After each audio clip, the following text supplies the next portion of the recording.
right, so just for our quick overview, so we're going to be talking about the most prevalent chronic conditions overall in the US, but also a little bit more specific to Utah. Some key risk factors that will be genetic and also modifiable. Some consequences and effects related to healthcare and also quality of life. And then also we'll kind of round that out with the nutrition interventions and recommendations for each of the chronic conditions we go through. So first, if we think about chronic disease and kind of how it develops, we know that it develops over the whole entire lifespan. And typically we don't see symptoms until we're in our older adult life. And that's because it's kind of slowly developing and doesn't really show signs and symptoms until later on. Now, if we look at this web of chronic diseases and really look at all of the different risk factors on the left associated with the chronic conditions on the right, we can see that there's a lot of different overlap. So if we look at cancer, for example, we can see that it's linked to tobacco use, alcohol use, diet, physical activity, and obesity.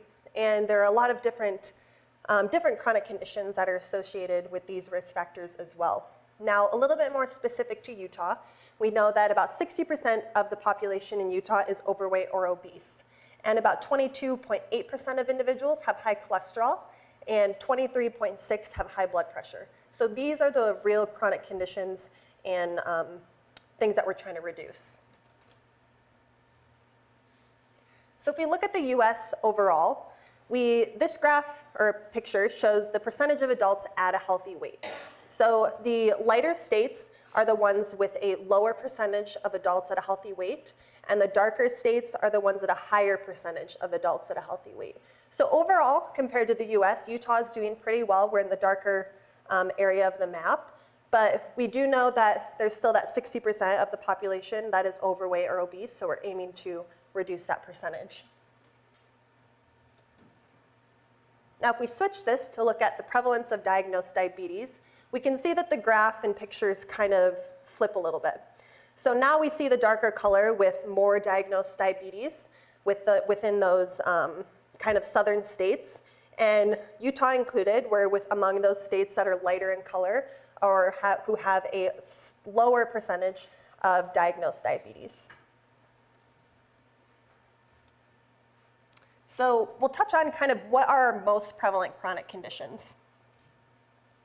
So we have our top 6 conditions listed here, and they're not listed in any particular order. And let's think about why these are the most prevalent. So first, we know that cardiovascular disease and cancer account for about 46% of all deaths. And overall, about 117 million people have one or more chronic disease, which may not be included on this list as well. So for this presentation, we will be focusing on these top 4, but just to go into some of the costs of these chronic conditions first. For cardiovascular disease, it accounts for about $317 billion per year. That is both split between direct medical costs and lost productivity. For cancer, we're seeing about $171 billion spent. For stroke, about $33 billion annually. Diabetes was $245 billion in 2016, and Alzheimer's was about $223 billion on unpaid care. So a little bit more specific to Utah then, we have depression, which we'll talk about as well. So before we go into more of the specific recommendations, we'll touch on each of these chronic conditions, kind of a fact that goes along with them, a myth along with the reality. So for cardiovascular disease, it is our leading cause of death in the United States. So it accounts for about 24% of all deaths, or 611,000 deaths per year. Now, our myth is that I would know if I had high blood pressure. But in reality, high blood pressure, also called hypertension, is designated as the silent killer, because a lot of the times it doesn't present with signs or symptoms, and the only way to really know if you have high blood pressure is to get it checked regularly. And I know for me, my old dentist used to check our blood pressure, started checking our blood pressure regularly, because that's kind of like an annual thing that people do, and since it's such a significant risk factor, it's something to keep up on. And if high blood pressure is left untreated, it can lead to those significant cardiovascular events like heart attack, stroke, and also kidney damage. Now, cancer is our second leading cause of death in the US, so about 23% of all deaths. Now, our myth is that no one in my family has cancer, so that means I am risk-free. But in reality, there's a lot of different factors that play into cancer, and about 40% of all people will be diagnosed with cancer at some point in their life. So of course, genetics is a big association with being diagnosed with cancer, but also your environment, your exposure to environmental factors, the kinds of food you eat, how much you eat, and also how active you are play a role in that. Stroke is our leading cause of serious long-term disability in the US. So our myth is that strokes cannot be prevented, but in reality, up to 80% of all strokes are preventable. And so there are two different types of stroke, and the one that makes up this 80% can be reduced due to lifestyle factors, specifically nutrition, because what this type of stroke is caused by is a reduction in the blood flow of our vessels. So we know that when we're consuming more high-fat foods, high-calorie foods, that can cause a little bit more obstruction in our vessels. Therefore, it's a preventable type of stroke. Now, for type 2 diabetes, in 2015, so a few years ago, this data came out, about 30.3 million Americans had diabetes, and only 1.25 million of those had type 1. So type 1 is where your cells aren't even producing any insulin, and someone will usually have to wear an insulin pump. And typically type 2 diabetes is diagnosed later on in life. So our myth is that people with diabetes should eat special diabetic foods. But in reality, diabetics don't have to eliminate certain foods. It's really just being more aware of portion sizes and how to consume those foods throughout the day evenly. So we said that depression is more specific to Utah, and this graph kind of shows us why. So if we look at data from 2011 to 2015, we can see that Utah is the blue line, or the top one, is definitely higher than the overall US. So just starting in 2011, the US is just above 15%, and Utah is just above 20. So we saw that kind of lines get a little bit closer as we had reached 2015, but there's still a significant difference between the two. So if we define what major depressive disorder is, it's really this persistent feeling of sadness or loss of interest. And this is the leading cause of disability in the US between the ages of 15 to 44 years old. Now, the myth is that depression is only apparent in the adult population, but really what we've seen is that more adolescents between the ages of 12 to 17 are having at least one major depressive episode. Now, Utah is also higher in depression because we have a higher birth rate, so a lot more women and females experience depression related to postpartum. Okay, now we'll talk about some of our key risk factors associated with all of these chronic conditions. So these key risk factors are general, so they apply to all of our chronic conditions before we get into a little bit more specifics. So first we have our genetic. These are ones that are not modifiable, right? Our age, gender, ethnicity, and family history. But we have a lot of lifestyle or modifiable factors. So that includes our tobacco use, poor nutrition, physical activity, alcohol use, as well as stress. Now, nutrition is bolded here because in a 2015 CDC survey, about 40% of adults said that they ate less than one fruit per day, and 22% said they ate less than one vegetable. So that's a significant risk factor that we can really have an impact on. So this graph is comparing kind of recommended intake based on actual intake for a variety of different food components. So if we look at veggies, for example, we see that about 85% of individuals consume below the recommended intake, and about 15% consume at or above that recommended intake. Now, if we kind of switch that to look at added sugars, about 30% of individuals are at that recommended intake, and about 70% surpass that recommendation, so we're consuming over the recommended amount. Now, some consequences and effects of all of these different behaviors and risk factors. So of course we know there is going to be a significant healthcare cost associated with chronic conditions. Specifically, there is about two-thirds of all healthcare costs are for treating these chronic conditions, and less than 1% is spent on prevention. So we're waiting until we're actually diagnosed before we're actually spending healthcare money on these chronic conditions. So switching more to prevention can help us reduce a lot of healthcare costs and a lot of different just health conditions overall. So when we have a chronic condition, there can be a significant decrease in quality of life. That is decreased productivity, of course a decrease in our health. That can lead to a decrease in physical activity or enjoying leisure time activities, which can then reduce social interactions. So this picture gives a little bit more description as far as what the cost of chronic disease is. So if we start in the top left corner, we see that about 3 of every $4 spent on healthcare is related to chronic disease. And this means that there's a significant financial burden even when health insurance is involved. So an individual that has even just one chronic condition is going to spend 5 times more on their healthcare than an individual without a chronic condition. If we look at the top right, about 25% of people with a chronic disease have some type of physical activity restriction. So that kind of goes along with that quality of life, kind of few bullets that we just talked about on that previous slide. What we're also seeing is that chronic disease is not just specific to adults anymore. About 1 in 3 children born today will develop diabetes in their lifetime. So we're even seeing children, even before they reach 18 or become an adult, having diagnosed diabetes at that age. So really these numbers are speaking the reality of the impact of chronic disease, not only for adults, but across all of the different age groups. So nutrition is really our key modifiable factor. So that's why there's so many different nutrition interventions and recommendations for each. So now we'll kind of talk about what that means.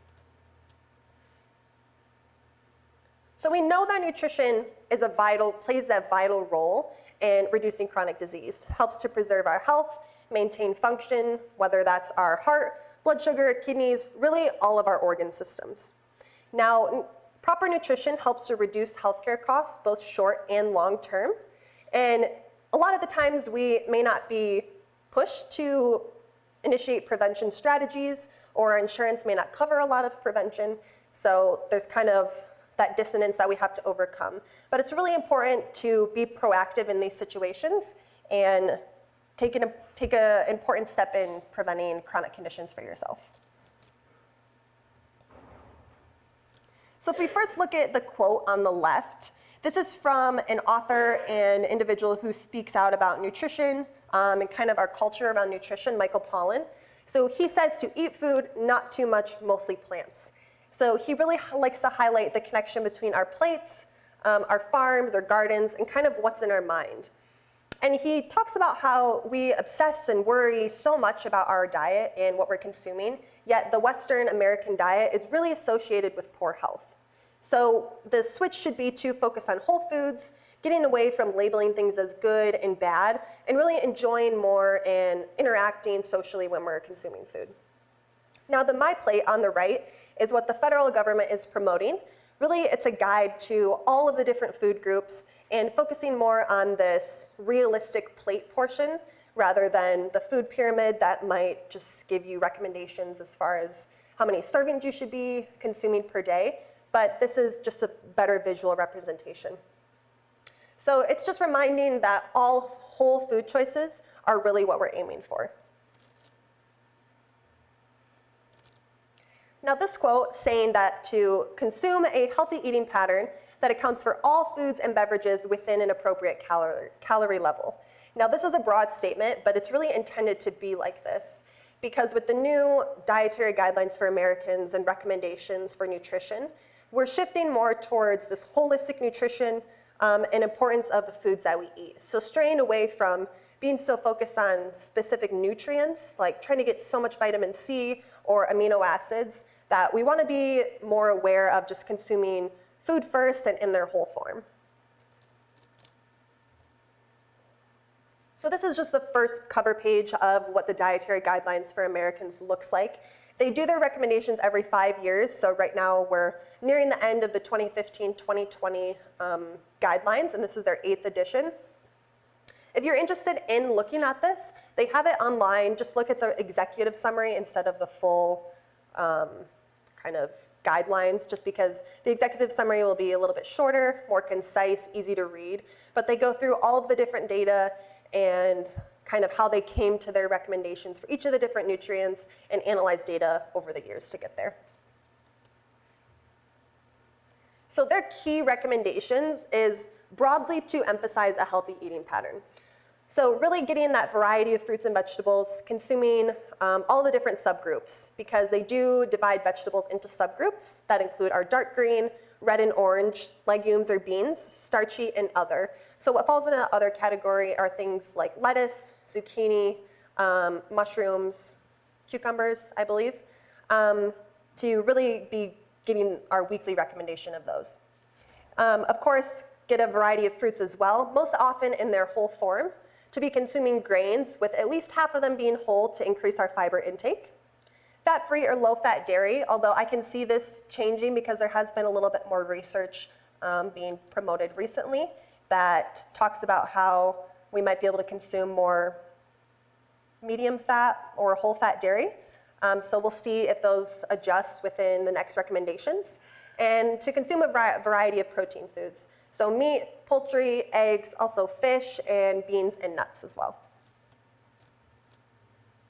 So a little bit more specific on a few different nutrients. They recommend to consume less than 10% of calories from added sugar. And now nutrition labels are showing the amount of added sugar in them, listed just right under the sugar so you can see how much was added into the product to sweeten it. Also to consume less than 10% of calories a day from saturated fat. So although saturated fat is still important to be aware of, we are seeing more of a shift towards reducing added sugars. To be aware of sodium content, consuming less than 2,300 milligrams per day, and to consume alcohol in moderation. So that's about 1 drink a day for women and 2 per men. So what that 1 drink really looks like is about 1.5 ounces of liquor, about 5 ounces of wine, and 12 ounces of beer. So our first chronic condition that we'll talk about is cardiovascular disease and stroke. Now, as far as heart-specific guidelines, these are pretty similar to the overall dietary guidelines for Americans. Now, we see a little bit more strict guidelines just for saturated fat. So these are fats that are solid at room temperature, found in fatty meats and higher fat dairy products. So it can be helpful to opt for leaner sources of protein like chicken, beans, or fish. Also to switch to more plant-based oils and to limit sweets, desserts, and snacks. For trans fat, to limit to less than 1% of total daily calories. Now, you typically won't find this in a lot of foods now because there's been more of the switch to eliminate trans fat completely. But you will see, maybe if it's not on the nutrition facts label, it'll be listed in the ingredients list as partially hydrogenated oils. And also to include omega-3 fatty acids like fish about 2 times per week, and this is per the American Heart Association recommendations. And there are resources available to help meet these guidelines. There's the DASH diet, which is really focused around lowering sodium to reduce any cardiovascular prevalence. Then there's the DGA and the AHA, which are really focused on food patterns, physical activity, and getting a wide variety of foods. So overall, these resources are aiming to lower the incidence of cardiovascular disease. They might just have slightly different goals when doing so. So if we talk about what is a serving, we see that the MyPlate graphic is giving us more of a realistic representation of what our plate should look like. And one of the goals is to really help understand what a portion size is. So we'll go through each of these and maybe think about how much you typically eat compared to what a serving size is. So for our grains, about 1 slice of bread is a serving. So if you have a sandwich, that would be 2. About 1/2 cup of cooked cereal or oatmeal, and 1/2 cup of cooked pasta or rice. For our vegetables, about 1 cup of leafy greens, and that's just loosely packed as well. 1/2 cup of cooked vegetable, and also you can include vegetable and fruit juices in as a serving size. For fruits, about 1 medium, and 1/2 cup of A quarter cup of dried fruit is a serving as well. Now for dairy, these are listed in cups of milk, cups of yogurt, and 1.5 ounces of cheese. But really, when you're consuming yogurt, if you consume it from a container, it's about 5-ish ounces, so that would be a half a cup of serving for your dairy. Now for our lean meats, poultry, and fish, they list it as a serving as 1 ounce of cooked meat, but typically we're consuming meat in about a 3-ounce portion. That's what we like to recommend. So about the size of a deck of cards or the size of your palm would be a representation for 3 ounces of meat. Then for our nuts and seeds, nuts can vary a lot if you look at the serving size on bags of nuts or something. So almonds, it can be like 9 almonds or like 7 walnut halves. So really, I think the best thing to go by is about a quarter of a cup for nuts. Then for our fats and oils, I mean, sometimes it's really hard to use 2 tablespoons of salad dressing, right? That's the recommended amount on a bottle. But just being aware of the fat content of those dressings. If you want to be a little bit more liberal, using ones that are lower in fat, maybe yogurt-based or like a balsamic vinaigrette. So we talked about sodium and how that's within that 2,300 milligrams is the recommendation. And most Americans are consuming more than twice the recommended amount. So we're really averaging about 4,000 to 5,000 milligrams a day. And 2,300 milligrams is about 1 teaspoon of salt. So that's very little if you kind of put it into that perspective. So it can be helpful to just be aware of this recommendation, although salt is added into a lot of different foods, like even breads and things like that can be higher in sodium. But just kind of keeping an eye on it, being more familiar with nutrition facts labels can help to reduce the sodium in your diet. The DASH diet, again, which is the one that highlights how to reduce more sodium in the diet, does give some tips for dining out, really being aware of entrees that are listed as grilled, steamed, broiled, roasted, poached, or stir-fried. And it can be helpful to even request that dressing on the side so you can put as much on as you want just to help control the portion, sodium, and added sugar. To be choosing water, tea, or coffee as an alternative beverage source. Also to request olive oil over butter because that increases our consumption of omega-3 fats, which are healthy for our heart. And the dietary guidelines for Americans does include some WORKSITE tips. So to take active breaks, whether that's stretching, walking around the building, if you have time for yoga, that can be literally just 5 minutes of your day. If you're feeling kind of, it's 2 or 3 in the afternoon, haven't really moved a lot during the day, just get up and walk around for 5 minutes. It can be really simple. Take a lunchtime activity, or maybe you have a flexible schedule one day, get in a little bit more activity. Be choosing healthy options in the vending machines at work meetings, filling up your plate, similar to that My Plate graphic, right? Half of the plate coming from fruits and vegetables. Maybe you have time for some walking meetings that would be able to take place, and of course participating in wellness events like this one. So to pull all of those recommendations for heart health together, we really want to maintain that healthy weight by eating a variety of fruits and vegetables, really trying to get up to that 25 to 40 grams of fiber each day, because on average, the average Americans consume about 12 to 15 grams of fiber. So really getting in more fruits, vegetables, also consuming half of your grains being whole grains.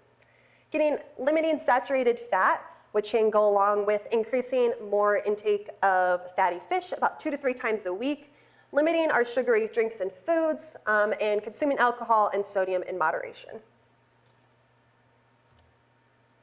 So next we will jump into cancer.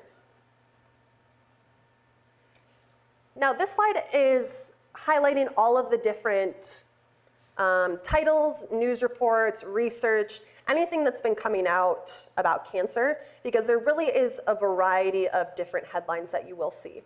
And this is because there are a lot of things that may inhibit cancer, but there are opposite things that might promote other types of cancer. So certain nutrition might inhibit one cancer, while it might not work for the next one.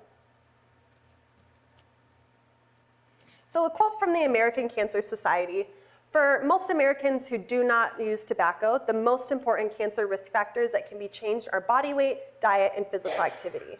So those are our main lifestyle factors that we can have an impact on.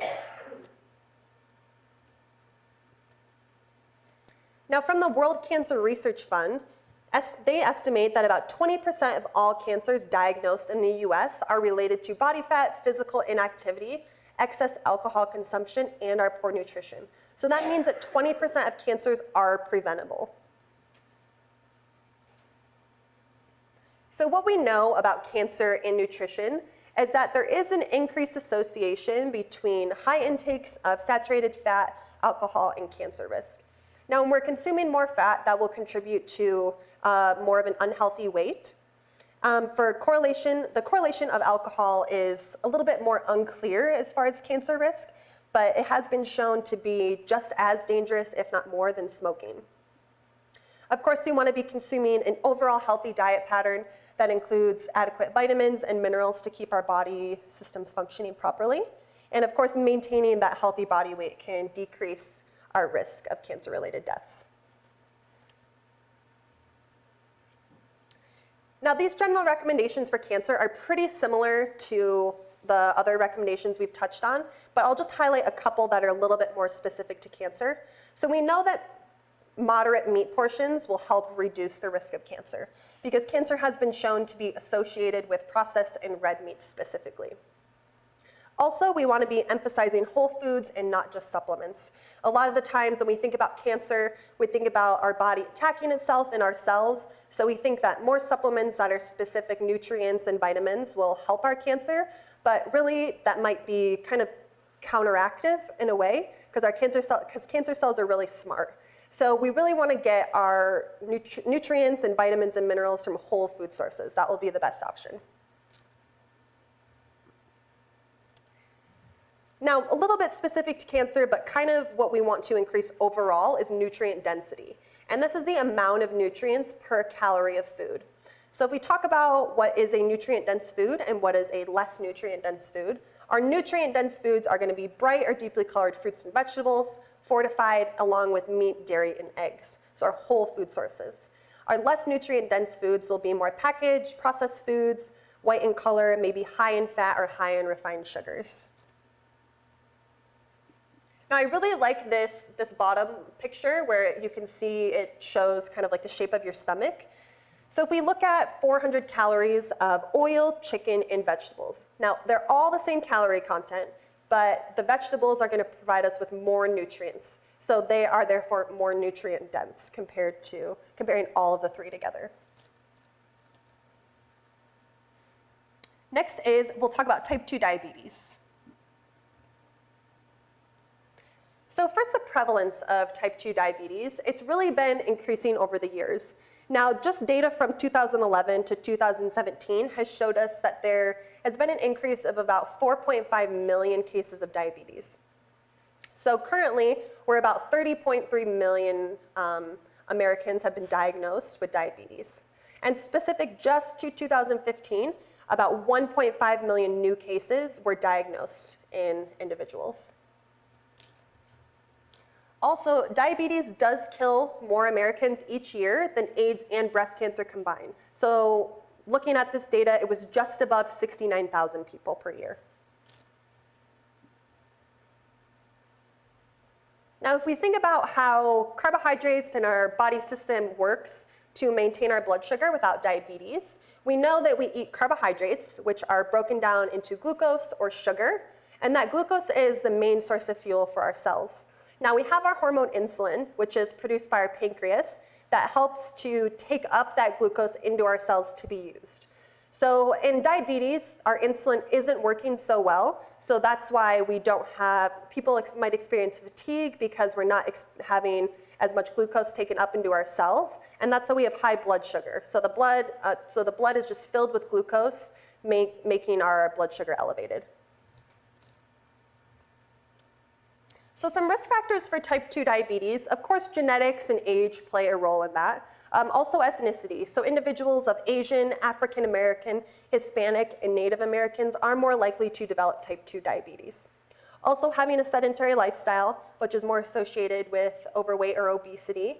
Also high blood pressure, that can lead to damaging our vessels. High triglyceride levels, abnormal cholesterol, and consuming a high-fat diet can lead to more incidents of heart disease and stroke.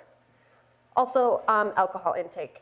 Now, some other complications that we might see with type 2 diabetes is blindness, because just like the vessels throughout our body can be damaged, so can the small vessels behind our eyes. Also neuropathy, so high blood sugar can injure nerve fibers, so a lot of diabetics will have loss of feeling in their feet or kind of tingling because there's damage to the connection there. Also, with more prolonged, uncontrolled diabetes, some individuals may even experience amputation because there's a decreased blood flow to the extremities that can cause a delayed or poor wound healing. So for the diabetic diet, carbohydrates are still important. So like we touched on before, there's not really anything that diabetics can't have. It's just being more aware of food groups. But our carbohydrate sources, we really want to emphasize fruits, vegetables, and whole grains, and be monitoring these throughout the day, especially if an individual is on insulin. That will cause a decrease in blood sugar, so we want to make sure we're eating enough to kind of maintain normal levels. So it's important to avoid skipping meals because we want to keep that blood sugar even throughout the day. And so one carbohydrate is about 15 grams, or one carbohydrate choice. So when counseling an individual with diabetes and really going over more of the food choices and kind of portion sizes, they'll have about 3 to 4 carbohydrate choices per meal, or about 45 grams. So if we think about that in terms of breakfast, so a bread slice for toast would be 1 gram, or 1 carbohydrate choice, so 15 grams. And then if we have some milk, maybe a piece of fruit, that would be our 3 carbohydrate choices, because eggs or cheese, protein or fat would not be included in our carbohydrate choices. So meal planning as a diabetic, it's really just being more aware of portion sizes. So you can definitely still enjoy all of your favorite foods, but just being more aware of how much of those favorite foods. And we know that nutrition has a very big psychological factor, and thinking and being more aware of cutting things out can kind of put our mind in like a negative state. So it's this power of positive thinking, right? Being aware of portion sizes, and eating mindfully, but just being aware that I have to keep my blood sugar under control so I can feel better. So seeing everything in a positive way. So food, of course, is the one that increases blood sugar, but exercise, insulin, if an individual is on insulin, also medications can decrease blood sugar. So it's important to keep those two in balance throughout the whole day. Now, 4 steps to successful control of diabetes. Number 1 is to understand your condition. So a lot of people experience different symptoms when they're having low blood sugar or high blood sugar. So it's important to be aware of those. 2, to know your ABCs. So hemoglobin A1C is your 3-month average percentage of what your blood sugar was at. So it gives a good representation of how well blood sugar was being controlled. Of course, monitor blood pressure, because that's one of our main risk factors, and cholesterol as well. 3, to really manage diabetes through nutrition, physical activity, and lifestyle factors. And 4, to visit your healthcare provider at least 2 times per year. And this can be helpful for even individuals without diabetes, right? If we're talking more about that preventative care, because getting these levels, blood pressure, A1C, cholesterol checked regularly can help reduce the risk of developing this chronic condition. So lastly, we will touch on depression as it's specific to Utah. So if we look at this web, kind of like our introductory slide, so depression is at the center. Our orange boxes are emotional symptoms. Blue is more physical symptoms, and green are associated symptoms with all of that. So with depression, eating and appetite can be very variable and individualized. An individual might feel increased appetite at certain times, decreased at others, and this can take a toll and really inhibit their ability to plan and cook meals for themselves. Now, it's been shown that imbalances of carbohydrate, fat, and protein can actually lead to more depression because we don't have adequate nutrition to provide our brain with energy and power us through the day. So consuming a balanced, wholesome diet is really associated with a lower risk of depression.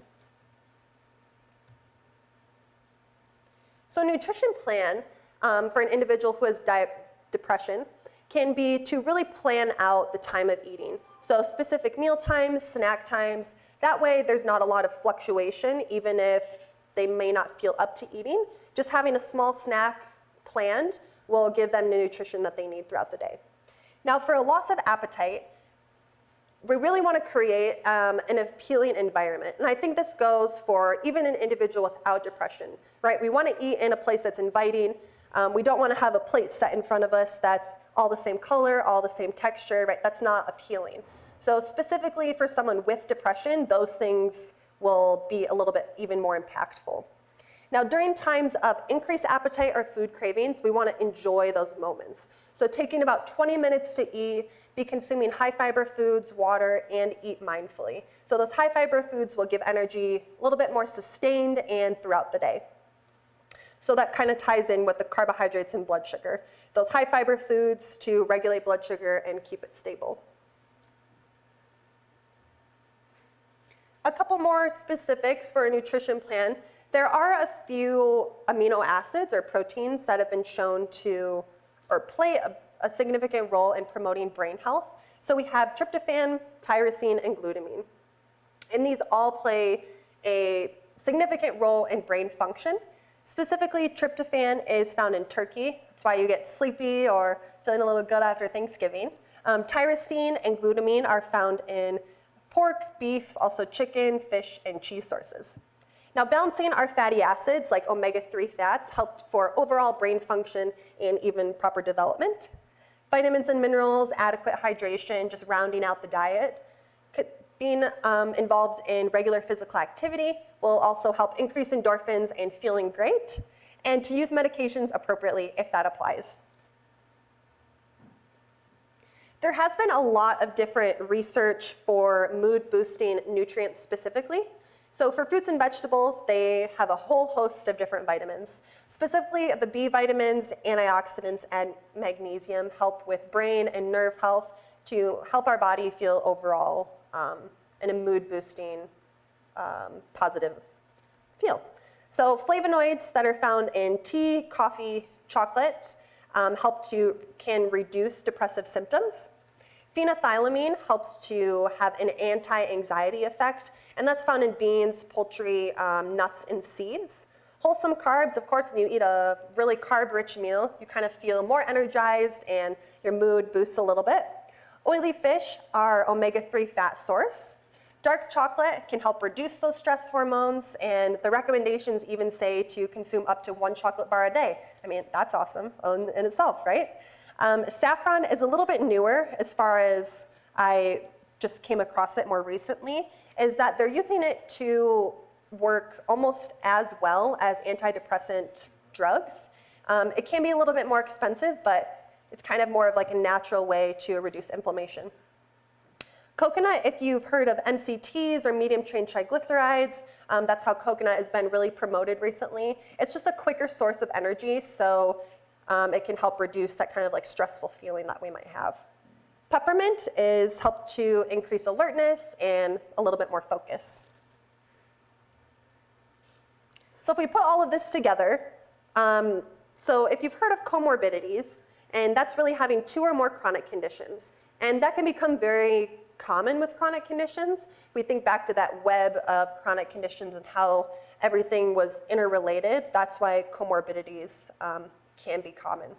So how do you decide which recommendations to follow as far as nutrition when it comes to having comorbidities?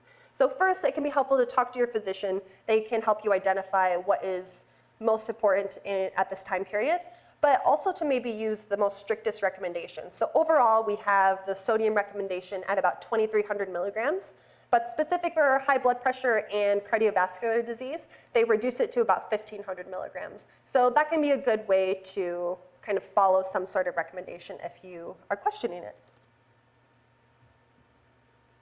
So our overall nutrition summary, of course, to be consuming wholesome foods in their best whole form, fruits and vegetables, right, providing our antioxidants, fiber, vitamins, and minerals. Be switching more to our fatty fish options, like omega-3 fish, like salmon and mackerel. those can help reduce inflammation and have those heart protective effects. Also consuming more whole grains to really get us up to that fiber recommendation and also maintain better blood sugar control throughout the day. And as overall lifestyle, really maintaining a healthy weight, because we see that being one of our major risk factors for a lot of different chronic conditions. And that can be achieved by participating in regular physical activity, trying to get up to that 150 minutes recommended per week, which is about 30 minutes a day, which can be broken up into 3 10-minute increments. So just getting up and walking throughout the day, going for a run after work, keeping it really simple. And of course, eating that well-balanced diet. Does anyone have any questions for me?